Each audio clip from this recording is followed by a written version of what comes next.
On May 3, 2007, a quiet holiday evening in Praia da Luz turned into one of the darkest mysteries of modern times. 3-year-old Madeleine McCann vanished from her family's apartment while her parents dined nearby. But inside that apartment, police photographs captured something chilling: a large blue sports bag hidden in the wardrobe. Days later, it was gone. No record, no explanation, completely vanished. Soon after, cadaver dogs alerted inside the same wardrobe.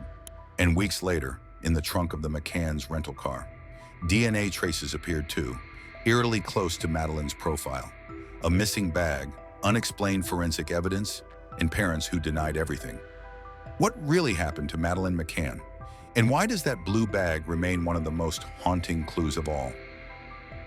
On May 3, 2007, a quiet holiday evening in Praia da Luz, Portugal, turned into one of the darkest mysteries of modern times. 3-year-old Madeleine McCann vanished from a seaside apartment while her parents dined nearby. What began as a missing child case soon spiraled into a storm of unanswered questions, puzzling evidence, and whispers that still echo today. Inside apartment 5A, police captured photographs of the scene. Among the pictures, one detail stood out: a large blue sports bag tucked neatly inside a wardrobe. At first, it looked ordinary, the kind of holiday any traveler might bring. Yet within days, it disappeared completely. No explanation, no record, nothing. Kate and Jerry McCann, the girls' parents, denied ever owning such an item. Their spokesman insisted nothing had gone missing. Still, the bag's vanishing act raised suspicions. What deepened the unease was the reaction of a trained cadaver dog. Brought into the apartment, the animal alerted strongly to the very wardrobe where that bag had been seen. His signal indicated the smell of human decomposition lingering inside. Around the same time, investigators later discovered partial DNA linked to Madeleine in the trunk of a rental car her parents obtained weeks after she vanished. Not proof of guilt, but troubling nonetheless. If nobody claimed the bag, why was it in the apartment? If it contained nothing significant, why did it vanish? If the car was clean, why did the scent of death linger there? These were not theories from conspiracy forums, but real forensic traces demanding explanation. The wardrobe photograph became one of the case's most haunting symbols. That image of an unremarkable blue holiday, captured in chaos hours after a child disappeared, refuses to fade. Once noticed, it seemed to grow heavier with meaning. How could something so visible suddenly be denied? Kate and Jerry repeated their position firmly. They never owned such a bag. Their spokesman, Clarence Mitchell, emphasized that nothing had been left behind. He even declared they returned home with everything except, of course, their daughter. The words sounded sharp, confident, almost defiant, yet they clashed with the undeniable picture taken by police. This contradiction raised further questions. If it wasn't theirs, whose was it? Why was it inside their wardrobe at all? And if nothing went missing, why had it vanished without a trace? David Payne, a friend dining with the McCanns that night, later spoke to investigators. Asked about Jerry's sports gear, Payne said his friend owned a rucksack, but nothing large enough for rackets. His description minimized the importance of such a hold-all. But the police image clearly showed a big bag, large enough for tennis gear, or, as some whispered, a small child. Was Payne mistaken, or was he avoiding details? His vague words only clouded matters further. When British sniffer dogs arrived in August, the story grew darker. Eddie, trained to detect cadaver scent, alerted inside apartment 5A near a sofa, and again inside the wardrobe where the bag once sat. Another dog, Keela, specialized in identifying blood traces. She gave her own alerts in the flat, though her signals required physical confirmation. Still, Eddie's focus on the wardrobe shook investigators. The possibility that a body once lay inside the apartment could not be ignored. By then, however, the bag was gone. It was not logged by police, not listed in inventories, and not reported missing. Its sudden disappearance became another brick wall. Critics blamed early chaos at the scene. Officers allowed locals, journalists, even curious onlookers to walk through the apartment during those first hours. Contamination was inevitable. In that confusion, crucial evidence could have been overlooked or removed deliberately. Some online researchers suggested the hold-all ended up in the Renault Scenic the McCanns rented nearly a month later. That same car produced the troubling DNA trace tied to Madeleine. Could the bag have been used to move her body from the apartment? It was a grim hypothesis, but one that aligned with Eddie's alert inside the wardrobe. The idea followed this theory. Madeleine might have died accidentally inside the apartment, through negligence or other means. Her body, hidden temporarily inside the holdall, could have rested in the wardrobe before being transported elsewhere. The wardrobe's cadaver scent supported that timeline, but this scenario faced hurdles. Madeleine was last seen alive around 6 p.m. By 10:30 p.m., the flat swarmed with neighbors, officers, and media. Kate and Jerry were under constant observation at the nearby tapas bar. The window for such a cover-up was narrow, raising doubts about whether it could even be pulled off. Skeptics suggested simpler explanations.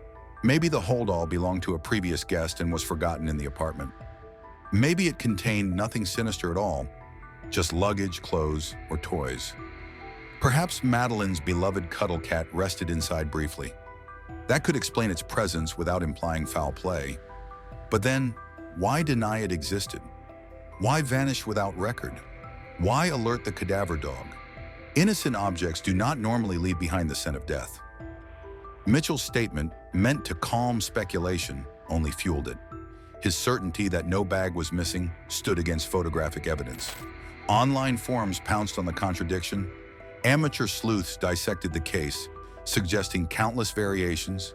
The bag used to hide the body temporarily, moved to a second location, dumped later, or perhaps destroyed altogether. Every possibility circled back to the same haunting question: what was that bag, and why did it disappear? For investigators, the blue holdall became less an object and more a ghost. A silent witness photographed once, then gone. Its absence symbolized the larger failures of the investigation.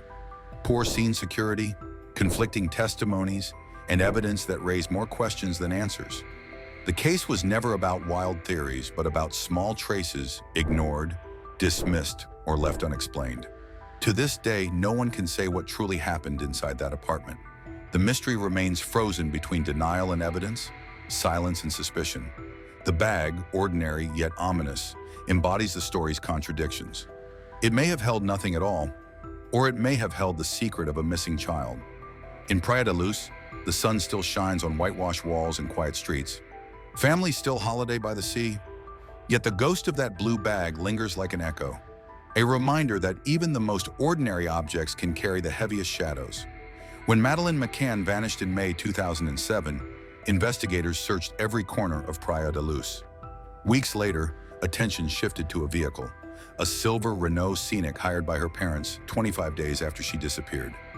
What should have been an ordinary family car became a storm of controversy when police claimed DNA fragments and cadaver dog alerts tied to the missing child were found inside its boot. The discovery shocked the world. Experts reported 15 of 19 genetic markers matched Madeleine's profile. Though the sample was mixed with material from other sources, the percentage was high enough to spark alarm.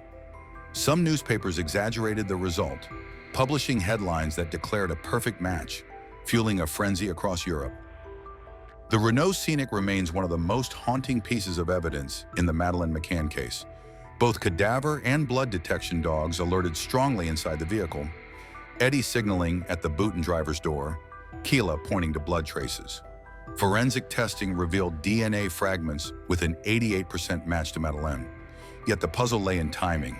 If she disappeared on May 3rd, how could cadaver scent appear in a car rented weeks later? Former detective Gonzalo Amaral suggested refrigeration, citing a previous case where a child's body was kept frozen to delay decay. This theory tied into another disturbing clue.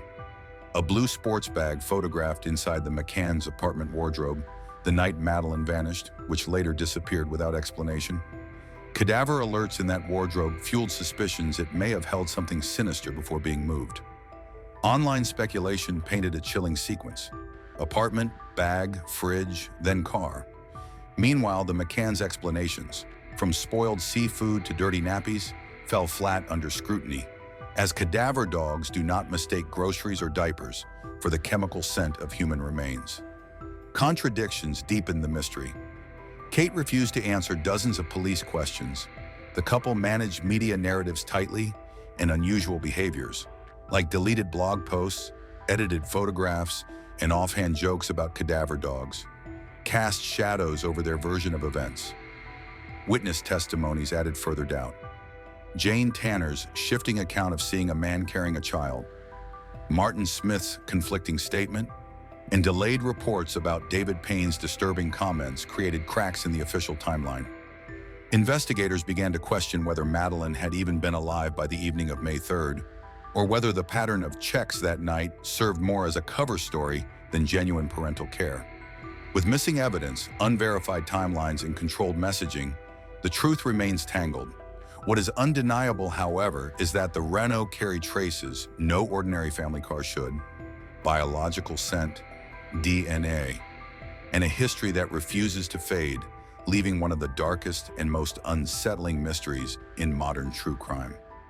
The disappearance of Madeleine McCann has always been more than just a missing child case. It became a battle over control of the narrative. From early on, the McCanns fought not only to find their daughter, but also to defend their reputation. They launched lawsuits against journalists, publishers, and even internet forums that questioned their version of events. The most high-profile target was Detective Gonzalo Amaral, whose book, The Truth of the Lie, suggested Madeleine had died in the apartment and that her disappearance was covered up. His book was banned for years, and others who raised similar doubts faced warnings, lawsuits, or public discrediting. At the same time, questions piled up. Kate McCann refused to answer 48 police questions, including simple ones about the window, signs of forced entry, and what she did after finding Madeleine gone. She later said this was on legal advice, but many wondered why desperate parents would hold back answers that could help. Publicly, the couple stayed firm. Madeleine was abducted, no other possibility. To critics, this looked less like grief and more like narrative management. Then came the evidence that wouldn't go away. Police photos showed a large blue sports bag in the wardrobe of the McCann's apartment, big enough to carry a small child. Yet the bag vanished from official records, with Jerry McCann insisting it never existed. Cadaver dogs later alerted to the scent of death in the very same wardrobe, and again in the trunk of the McCann's rental car. DNA samples were also found there, close to Madeleine's profile, but dismissed as inconclusive. 17 years later, these haunting details remain unanswered. What happened to the missing bag? Why did the dogs alert so strongly? Whose DNA was in the car? And why were these clues never fully explained? The result is a case still shrouded in contradictions and silence. Madeleine herself is still missing, and perhaps the most chilling truth is that every detail, every unanswered question, only deepens the mystery.